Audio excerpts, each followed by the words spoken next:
السلام علیکم، کیسے ہیں آپ سب؟ امید ہے سب ٹھیک ہوں گے، خوش ہوں گے۔ تو آج میں لے کر آئی ہوں آپ لوگوں کے لیے خوبصورت سی حدیث۔ تو شروع کرتے ہیں ویڈیو، چلتے ہیں حدیث کی طرف۔ جو میری ویڈیو دیکھ رہے ہیں، جہاں حضور صلی اللہ علیہ وآلہ وسلم کا نام ہے تو آپ نے صلی اللہ علیہ وآلہ وسلم پڑھنا ہے، اور جہاں جنت کا ذکر آئے وہاں آپ نے سبحان اللہ پڑھنا ہے، اور جہاں جہنم کا ذکر آئے وہاں آپ نے استغفر اللہ پڑھنا ہے۔ شروع کرتے ہیں۔ حضور اقدس صلی اللہ علیہ وآلہ وسلم کا ارشاد ہے کہ اسلام میں کوئی بھی حصہ نہیں اس شخص کا جو نماز نہ پڑھتا ہو، اور بے وضو کی نماز نہیں ہوتی۔ دوسری حدیث میں ہے کہ دین بغیر نماز کے نہیں ہے۔ نماز دین کے لیے ایسی ہے جیسا آدمی کے بدن کے لیے سر ہوتا ہے۔ حدیث کا مفہوم آپ کو پڑھ کر سناتے ہیں۔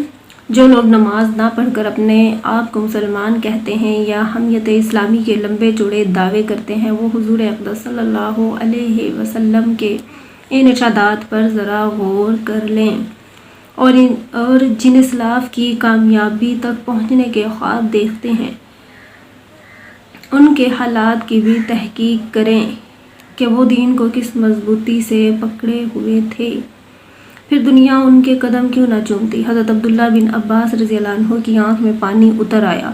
لوگوں نے عرض کیا کہ اس کا علاج تو ہو سکتا ہے، مگر چند روز آپ نماز نہ پڑھ سکیں گے۔ انہوں نے فرمایا یہ نہیں ہو سکتا۔ میں نے حضور صلی اللہ علیہ وآلہ وسلم سے سنا ہے کہ جو شخص نماز نہ پڑھے وہ اللہ جل شانہ کے یہاں ایسی حالت میں حاضر ہوگا کہ حق تعالی شانہ اس پر ناراض ہوں گے۔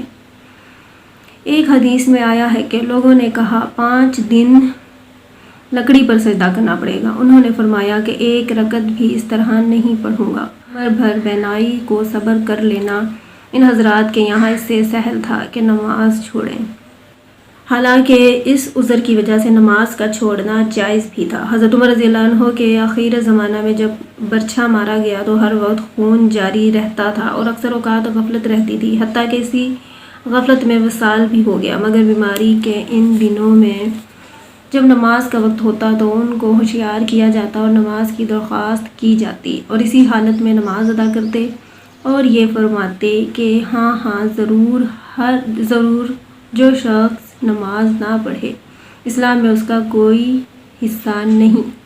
ہمارے یہاں بیماری کی خیر خواہی، راحت رسانی اس میں سمجھی جاتی ہے کہ اس کو نماز کی تکلیف نہ دی جائے، بعد میں فدیہ دے دیا جائے گا۔ ان حضرات کے یہاں خیر خواہی یہ تھی جو عبادت بھی چلتے چلاتے کر سکے، دریغ نہ کیا جائے۔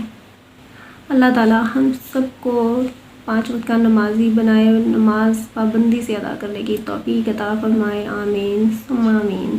اب آپ لوگ کے ساتھ میں شیئر کرتی ہوں سورہ اخلاص کے فضائل۔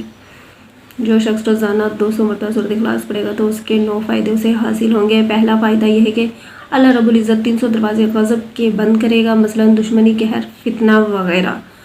اور جو دوسرا فائدہ ہے وہ ہے 300 دروازے رحمت کے کھول دے گا۔ اور جو تیسرا فائدہ ہے 300 دروازے رزق کے کھولے گا، اللہ تعالیٰ غیب سے رزق دے گا۔ اور جو چوتھا فائدہ ہے اللہ پاک اپنے علم سے علم دے گا، اپنے صبر سے صبر اور اپنی سمجھ سے سمجھ دے گا۔